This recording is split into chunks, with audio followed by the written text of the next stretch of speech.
so fun.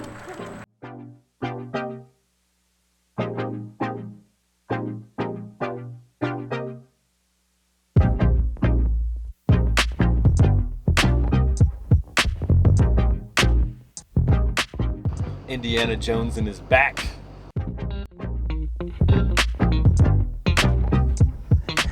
So this is why it's called the living room. Yeah.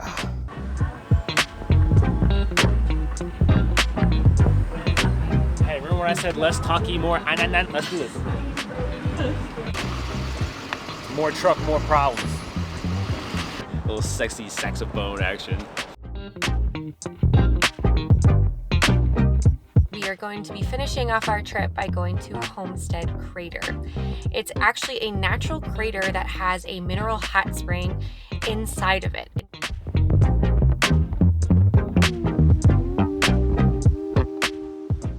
Come on, man. Ready to get your hot springs on?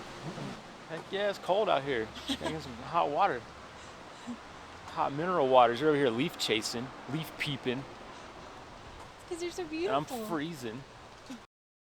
So we stopped on our way to Salt Lake City at this place called Lava Hot Springs, which is still in Idaho, and it's super rad. It's like a community pool. It's super cheap. You come in, you pay, I think it's $6 during the middle of the week, and you can come back all day.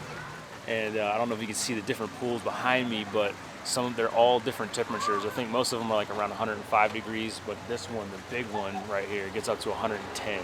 Little pro tip about Lava Hot Springs: if you're going to be coming in any sort of lengthy rig, the only parking is across the street in a hotel or on the side of the road, but there is an Olympic-sized swimming pool just outside of the downtown area, which is also part of the Lava Hot Springs swimming area, and that thing is huge. There was nobody there when we showed up today. It only took about like 8 minutes to walk to the actual hot pools from the Olympic pool, so I think it's worth a walk. What peace of mind not having to keep it on the side of the road, you know.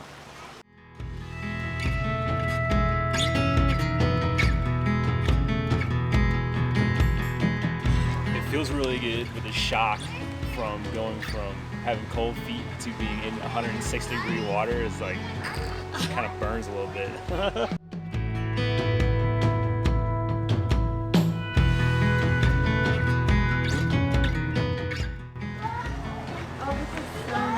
So glad we came.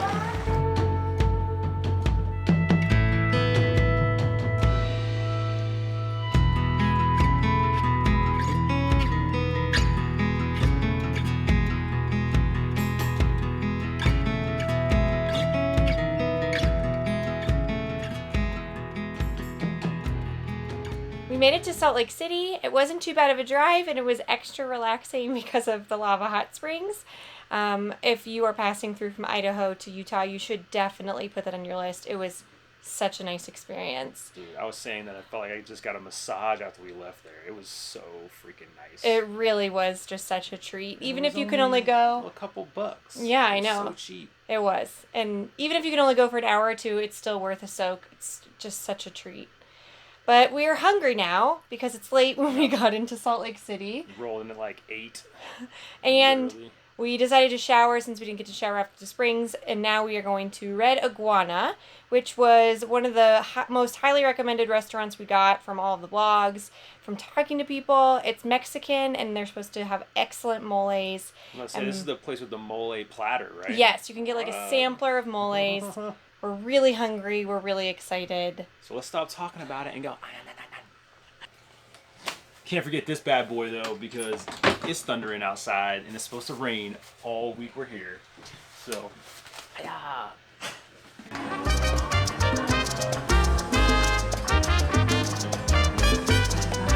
Remember when I said less talky, more let's do this.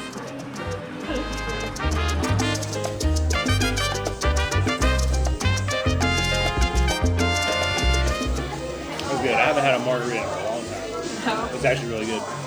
Holy moly! We just ordered the simplest appetizer. It's mushrooms, garlic, white wine, and chilies. I don't know why I've never thought to make this at the house.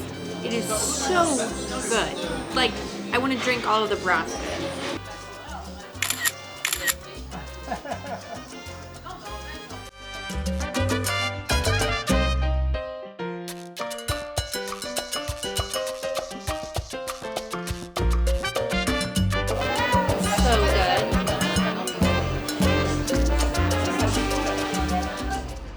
Good morning. We are going to go for a hike because the rain has stopped. It's supposed to start raining again tomorrow, so we really want to take advantage of the beautiful weather. And we're going to do a 2.2 round trip mile hike up to the living room. And it's supposed to give you really beautiful views of Salt Lake City. Hopefully we'll see some of the trees, leaves, colors changing, things like that, since it's such a beautiful fall day. I'm just excited because I get to put my hiker hat back on again. I haven't worn this in so long. Indiana Jones in his back.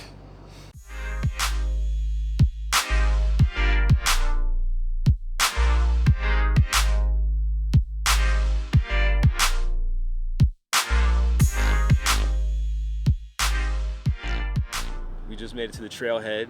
We just met 3 nice dogs. Speaking of, this trailhead is very dog friendly. We're right in the middle of the University of Utah campus. This trail is one of the shorter ones out of the options in Salt Lake, but if you're looking for a longer or more strenuous hike, there's plenty. Just around this area, there was like 20 different trailheads you could choose. We chose this one because it's only 2.2 miles round trip, and it's just about 1,000-foot elevation gain, so it's not too bad. Some of them were pretty intense, but. I'm posting to Instagram on the stories. Oh, sweet. So, you guys should follow us on Instagram, is what you're saying? Yes, follow us on Instagram so you can see this when it's happening. When you get up to, it looks like kind of like a unused service road. You can either go left or right, or there's like a straight path. Just make sure you follow the one with the number, the 174, and kind of follow that up to the left, and that will take you to the living room. The only reason we know to tell you that is we asked a girl that was hiking down here which way to go to the living room, and she was like, oh, yeah, there's so many trails up here, you'll totally get lost. It took me 8 months to find it. No thanks, don't got that long. Gotta do it today.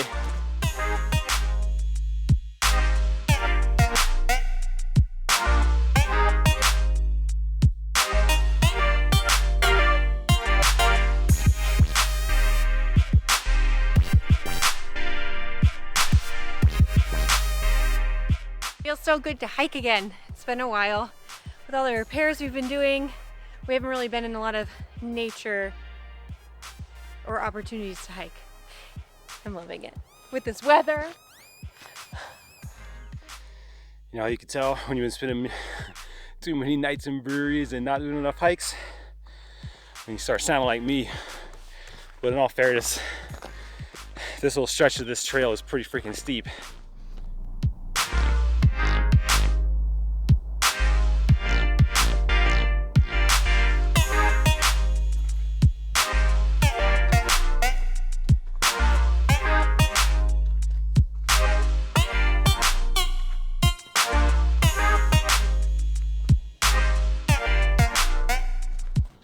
It's called the living room now. Yeah? Yeah. Remember how I said if it has rocks like the shape of a couch, then it makes sense to call it the living room? Yeah. That's what they have. So this is why it's called the living room. Yeah. Because there's benches and chairs all throughout with an incredible view. I say this is better than watching TV. Yeah. It feels like you're in an Apple TV flyby screensaver, except it's real life and you're hanging out on a stone couch. Pretty awesome. It's definitely worth the strenuous hike up. I'd say it's pretty moderate. Yeah, I wouldn't call it strenuous. It's definitely moderate. It's pretty steep. It's pretty rocky, so make sure you're wearing good footwear, and maybe bring a hiking pole or two, and definitely bring a jacket because the wind picked up, and then we were behind a cloud for a second. I was shivering, so there's that. All right, let's watch more TV. All right, we're gonna turn the camera around so you can get the view with us, and then we're gonna get some freaking brews.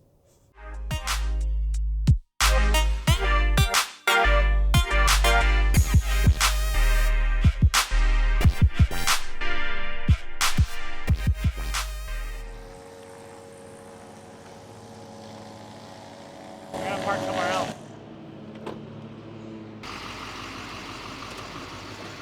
More truck, more problems.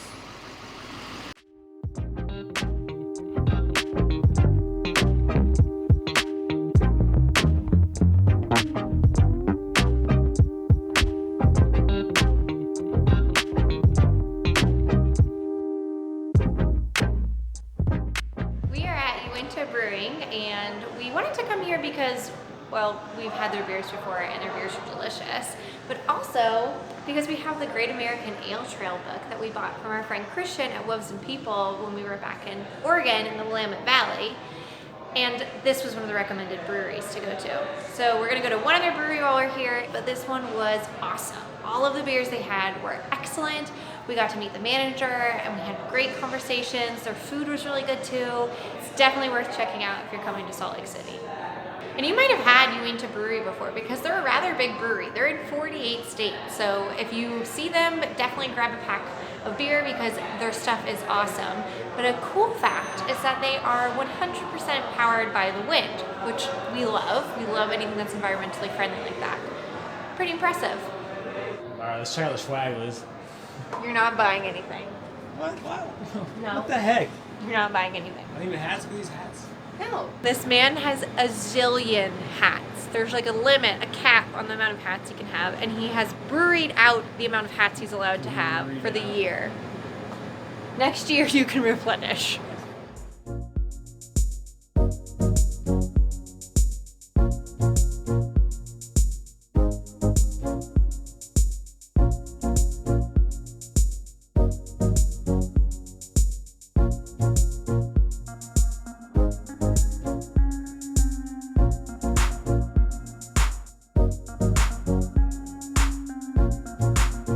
It's definitely a powerful burst of flavors.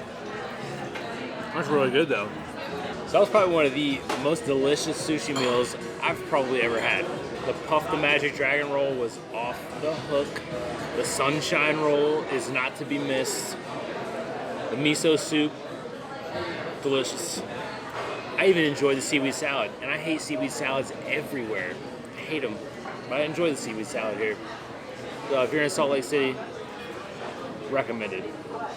So last night was a freaking blast. We went to Takashi and mowed down on some sushi, but we first got drinks at the restaurant next door, which is owned by the same guy. That's called Post Office Place. Then after that, we went out with our new friends, Galen and Cliff, that we met at Post Office Place, and we went to this wild joint called Keys on Main, where they actually ended up knowing one of the piano players. And he played us a special song, which we'll show for you here.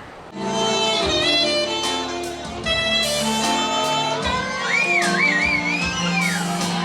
little sexy saxophone action. That was a really good time. I hadn't been to a dueling piano bar in a hot minute, and that was worth it.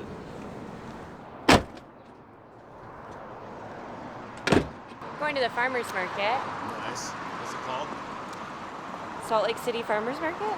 They have one on Tuesdays, they have one on Saturdays. The one on Saturday is in Pioneer Park, which is downtown, and it's a huge farmer's market. So we love just seeing the local food and small shops. We're gonna try and put more farmer's markets when we go to the farms, things like that, because people have asked, how we were able to find healthy, local, organic food as we travel. So this is one way, farmer's markets. Yep. And they've also asked, how do we spend so much money every month on food in our budget? And this is another reason why. Because we shop at farmers markets and we support local growers, and in turn, unfortunately, it's a little more expensive, but we know we're getting it, right? Absolutely.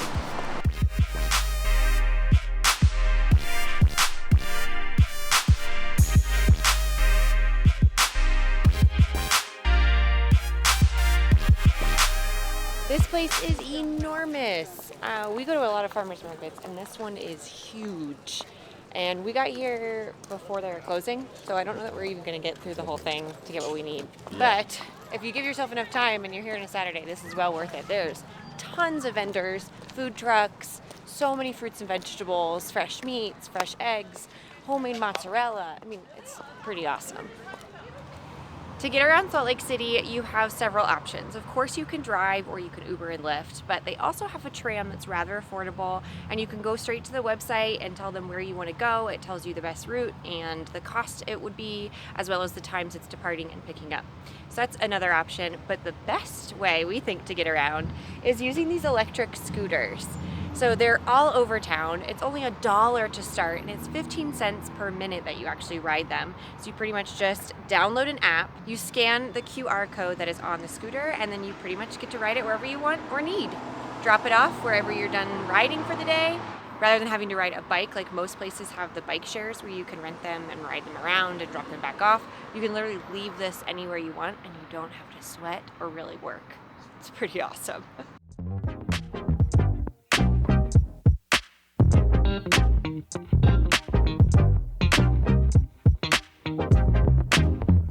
This is so fun. I'm tired of watching Liz have all the fun. I'm ready to get on this thing and get it.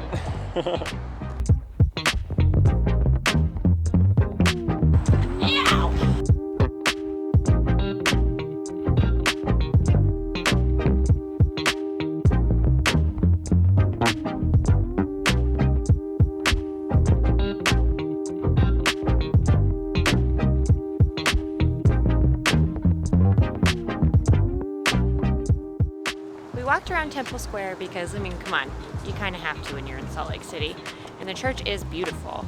There was a special event happening this week where they're broadcasting the service across the world, so anyone who wants to listen can hear it. So there was quite a lot going on. We couldn't get too much footage, but we're gonna get back on some limes and go have some more fun. Yeah.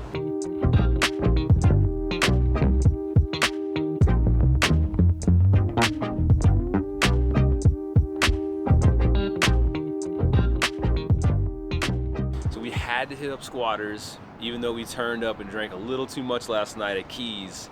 But because it was one of 2 breweries mentioned in the Great American Ale Trail book, plus every single person we've talked to that we've asked, like, where should we go and drink beer, this has been one of the recommendations.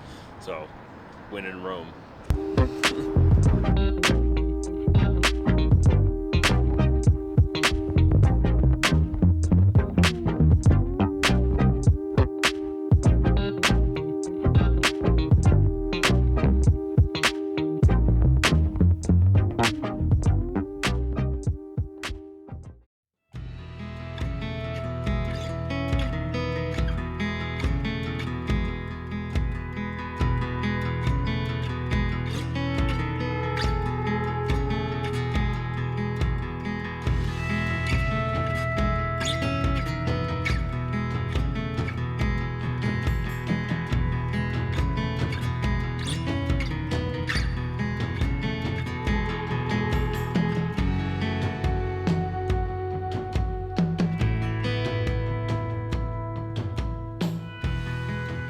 Yesterday we drove through Mill Creek Canyon.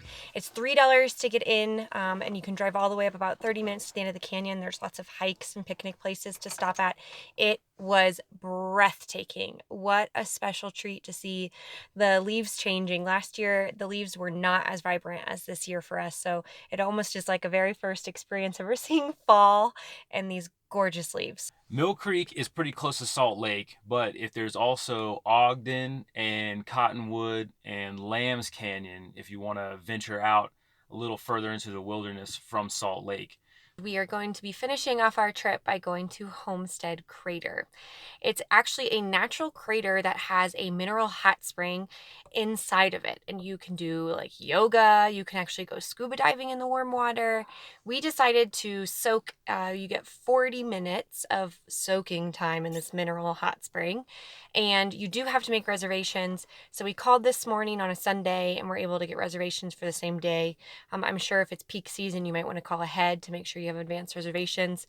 But it's either like $13 to $20 per person, depending on the time of year that you're coming. It's like October 7th.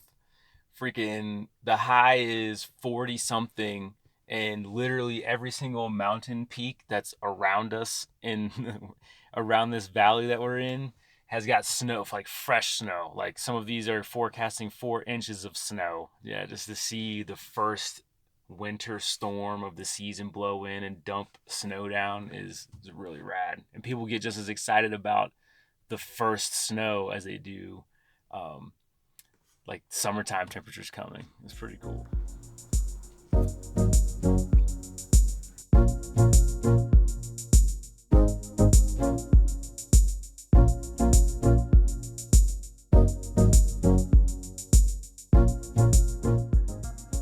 never been to it, but a few of our friends on Instagram have, and it's in our hometown. It's called Devil's Den. This is exactly the same sort of geological formation, except for it's not a freshwater cold spring. At Devil's Den doesn't get above, I think it's 72 degrees.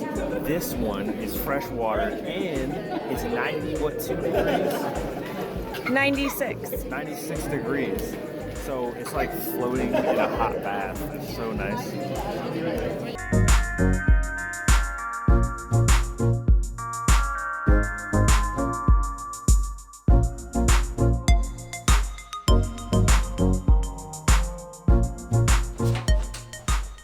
Oh, it's so cold. It was so nice and warm, and now it's so windy and cold.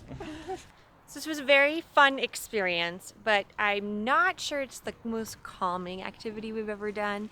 Since it's in the crater, it like echoed a lot, so you could hear everyone's conversation, kids splashing, but it was still a really cool experience. And we went in wintertime, so they actually had a tarp over the top of the crater, and that's so that it doesn't get a bunch of fog, so you can't see inside. So I maybe would like to try this when it's a little bit warmer, so the crater top is open, so we can enjoy seeing like outside the crater. Yeah. I said, yeah, I'm going to the car. You can get as much B-roll as you want. I'm going to the car. It is freezing. Salt Lake City was awesome. We thoroughly enjoyed our time in the city. I especially loved riding around on the scooters. Yeah, those electric scooters were the jam. And there's just so much to do in and around the city, not just in Salt Lake, but you could go to Park City, which we didn't even explore. There's all those canyons. We ended up going to the Heber City to do the hot springs. I mean... Yeah, don't let anybody tell you that there's nothing to do in Salt Lake. That was like a thing that even the locals were telling us, like, oh, there's nothing to do around here. That's total BS. Like, just go. You're going to have good things to eat, good brews to drink, awesome nature stuff to do. Salt Lake City is definitely needs to be a spot on the map for any traveler. So now we're leaving because it's gotten cold and we are ready to get to warmer weather. And we're heading into Capitol Reef and Bryce. And I don't think it'll be that much warmer there, but at least we're heading south. We're making progress. So we'll see you there next week.